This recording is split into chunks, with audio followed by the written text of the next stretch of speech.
Welcome back to part 4 here at Chaos Corner in the lounge on a Monday, giving you live to tape content. We are in chapter 15 of A Complete Idiot's Guide to Pro Wrestling, written by Captain Lou Albano and Burt Randolph Sugar over 2 decades ago. A match made in heaven. I'm here to cover it for you here on the Guardian of Chaos YouTube channel. This is part 4. Go back and check out the first 3 segments that I have put up and will put up today on YouTube. Again, live to tape, one man, unedited, unique, unscripted, no paywall, no super chats. What you see is what you get. This is reality TV. I bring this information to you, not only for your information and to an insight on me, but for me as a stress reliever. Speaking of that, let me get my wings with some Red Bull. Thanks for being here in all seriousness. Grab a beverage, grab something to eat. I've been saying it all morning long here. It's a little past 9 a.m. Eastern Standard Time, and we're on part 4 already of talking about modern madness, wrestling today, novelty acts, and this ain't no circus sideshow. This could be your grandpappy's wrestling. We covered everything from midgets to hillbillies to the NWA, to cage matches, to barbed wire matches, to the legends. And it's been a lot of fun quoting different things. Again, this book is over 2 decades ago. It's relevant back then, 50 years prior, today, and 50 years to the future. Go out and get this book. It's from 1999, and I'm bringing it to you guys. So we're covering here. We're almost ready to wrap up this chapter, and we'll be going into from Saturday mornings to pay-per-view wrestling in the media. That's going to be what we're coming up with next. That's going to be an explosive few episodes and few shows here on Chaos Corner. So thanks for being here. Follow me on all those social media platforms. You know what they are. I don't have to continue to say it, do I? I mean, I will if you want me to. It's at Big Daddy GOC on Twitter, and the GOC stands for the Guardian of Chaos. If you hit that profile link, that will knock you over to Guardian of Chaos here on YouTube, or you can just go to YouTube and punch in Guardian of Chaos, and it will bring you to the mothership. Also on Instagram, it's the Guardian of Chaos. On Facebook, it's Prodigio Fidelis El Guardian and Jay Brony. That's right, Jay Brony. Either one of those accounts and you'll get in touch and see my information. Also on Rumble, Gitter, Gab, Truth Social, Parler. I think I'm on every platform you can think of to spread the word of the IWC and what I've done for over 3 decades as a pro wrestling manager, 2-time Hall of Famer, and my over 50 years as a smart mark, historian, scout, whatever it is that you want to call it, and still bring it to you as the old man brand, the over 50 demo god, approaching the soon-to-be whatever demo god, but that's neither here or there. And this is what you still get. One man, relatable, that will do this all day, all night, makes it relatable. Look at the videos here, the over 1,000 videos of, and the over 100 Chaos Corner videos that talk about everything from AEW to the WWE to the independents to retro reviews to pop culture to anything you want to think of in my own history. That's what you get here on this channel, and still active today doing my broadcast and ring work with Paradise Alley Pro Wrestling on Fight TV. So it really is unbelievable. ParadiseAlleyProWrestling.com. But what we were talking about here in chapter 15, before we get on to, I can't wait to get on to the media portion and Saturday mornings from like when I was a kid and a young man and what it's turned into today. So that ought to be interesting. We covered a lot of things. This is part 4. And we're going to start off with Crashing the Gate crossover wrestlers, which is relatable to today. From everyone from Bad Bunny to Pat McAfee to Logan Paul to Ronda Rousey to even Brock Lesnar at one time. Listen, there's so many different people, even in other organizations. We could talk about rap stars, athletes, NBA players, NFL players, but those are the bigger ones, and you get it. It dates way back. So we're going to start off there.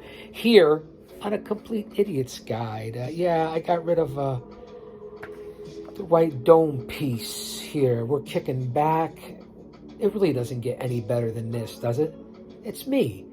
It's me. It's the GOC. I'll say that to say this because I tell it like it is. How often do athletes from one sport cross over into another? It happens from time to time and has been happening more in recent years. Wrestling attracts a fair amount of crossover traffic. Let's face it. I just said that. Dating back to the early days when collegiate stars of the gridiron flocked to the sport. More recently, many NFL football players have tried their hands in the wrestling ring. We know that. Some of them try to make a career out of wrestling, and others simply make special appearances. And before they even said it, and I know I've read this 1,000 times, Bill Goldberg, even now, Happy Corbin, McAfee, they all have the background. We know that. Do your research, and many more. Dennis Rodman, the colorful star of the Chicago Bulls, partnered up with Hollywood Hogan to take on Lex Luger and the Giant, was Paul White. There would be no slam dunking here when Rodman came to the ring. He was wearing an NWO shirt and bandana. He even had on sunglasses like Hogan did. Just before the match, Randy Macho Man Savage whispered words of advice into Rodman's ear. When the bell rang, all the wrestlers were ready to rumble. I believe this was in Road Glory or Road Wild, Hog Wild in WCW in the late 90s. Check out some of those on YouTube and pay-per-views. You'll find it interesting on what was going on there. So this isn't, remember the time frame here. Luger was working Hogan over pretty good at first, but Hollywood turned the tables and Luger lost control.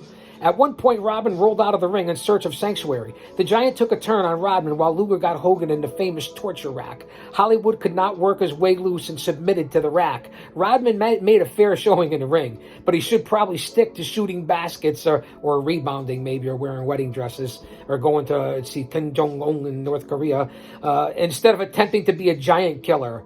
Remember that. Go back to that pay-per-view, and it's on YouTube. You can research this, fans, if you do your due diligence. It goes without saying that if the NWO could have Rodman, the WWF could have Iron Mike Tyson. As a boxer, Tyson is currently out of the business for his illegal behavior. That's not true. Remember the time frame here.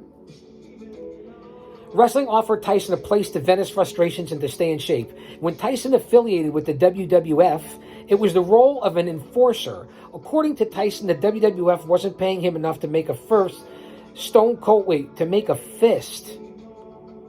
Wasn't getting paid enough to make a fist. I guess that makes sense. Stone Cold Steve Austin, bad boy of the WWF, had his own opinions regarding Iron Mike's role and didn't think particularly highly of this new member of the wrestling stable. Austin broke into an interview between Tyson and Vince McMahon to make his opinion clear. A pushing match between Stone Cold and Iron Mike ensued, but nothing came of it then. I believe that might have been, somebody correct me, Hartford, maybe? The Garden? No?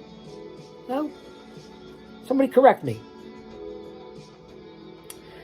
Many press conferences and interviews later, Tyson joined the D-Generation X. Let me just give the old suck it since everybody else does it right. I got 2 words for you. I get it. Tyson joined the D-Generation X in a surprise meeting in the ring. Will Tyson do any serious wrestling? It's doubtful. Most believe he is using his new wrestling gig as a way to make some money while he's barred from boxing to rebuild his public image. Smart in my book. Just that's all I'm going to say. Just having Tyson on hand, remember the time frame, 99, at a match is enough to, even earlier, middle 90s, at a match is enough to qualify the match as a big draw and novelty match. But it's highly unlikely that we'll be seeing Tyson get in a serious match with the best pro wrestlers anytime soon. And Burt Randolph and the captain were correct on that. Newer novelties, and this applies to current day 2022 and all the indies and my home at Paradise Alley Pro Wrestling. It should be clear by now, novelty acts are good for business. For that reason, promoters and managers like them, as do the wrestlers. The more bizarre the matches become, the more money they make. Novelty matches range from ladder matches to matches where valets are put up for prizes. There have been matches where the losing wrestler was forced to cut his hair or retire from the profession. There was even a match between Goldust, Dustin Rhodes, and Brian Pillman, God rest his soul, in which the loser would have to wear a dress to each following match until he finally won.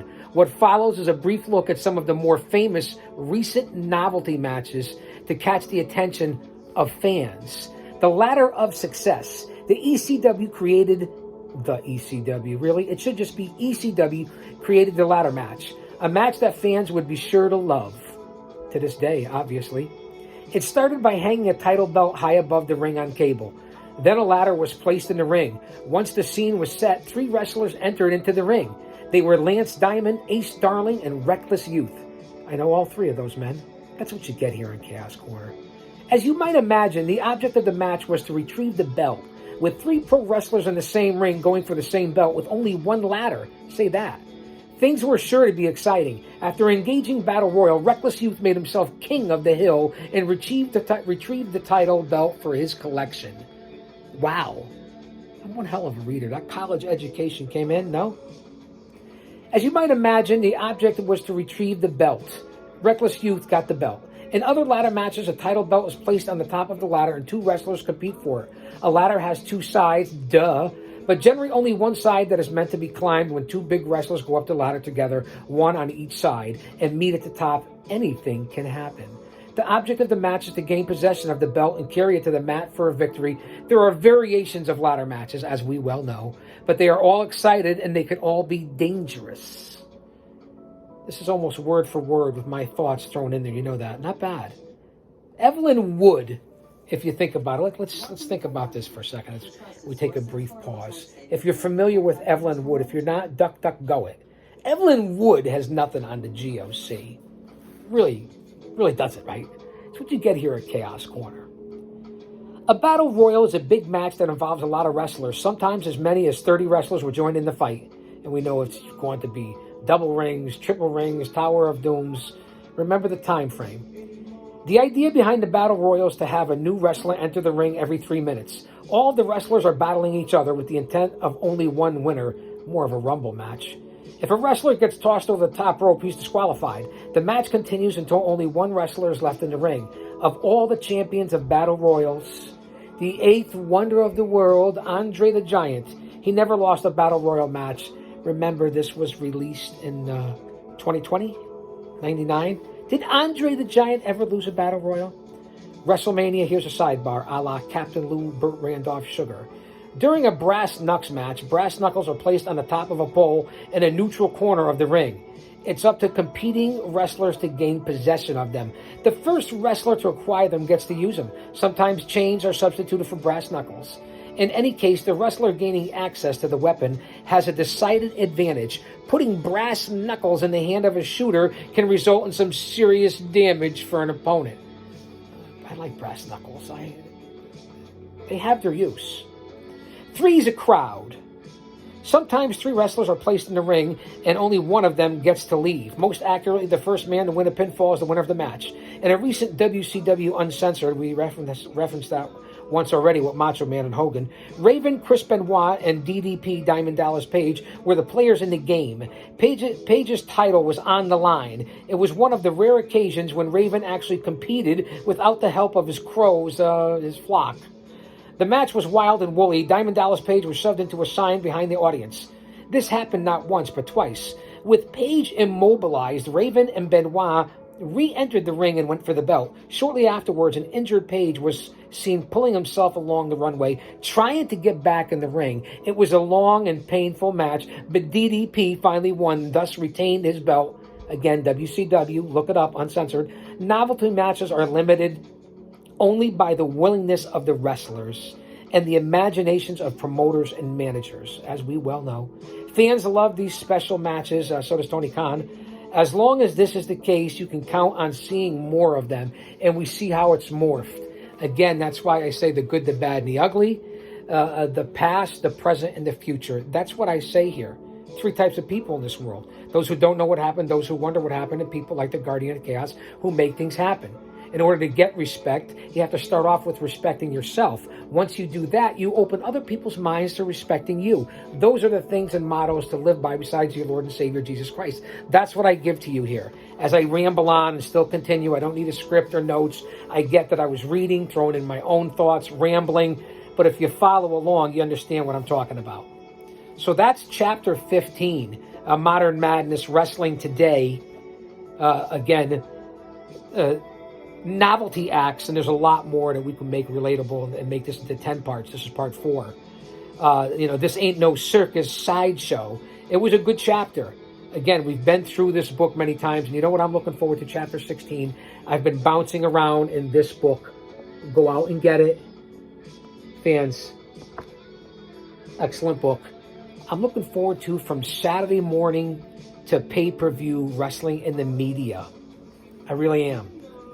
So here's the least you need to know here on these 4 episodes. Cage matches in which wrestlers fight in a cage, often result in cuts due to the burrs on the wire. Terry Funk is one of the kings of the barbed wire matches. We know that. In Japan, barbed wire matches frequently have the wire electrified. We know that. Especially now here in the U.S. and Mexico and thus far in the influences. The Mexican Minis are the most popular midget wrestlers in America. We have learned that a long time ago. Wrestlers from other sports sometimes step into the wrestling ring for novelty matches. Well, that's becoming more and more prevalent, and you're going to see more of it. And they've kind of held their own the last handful. No? Yeah.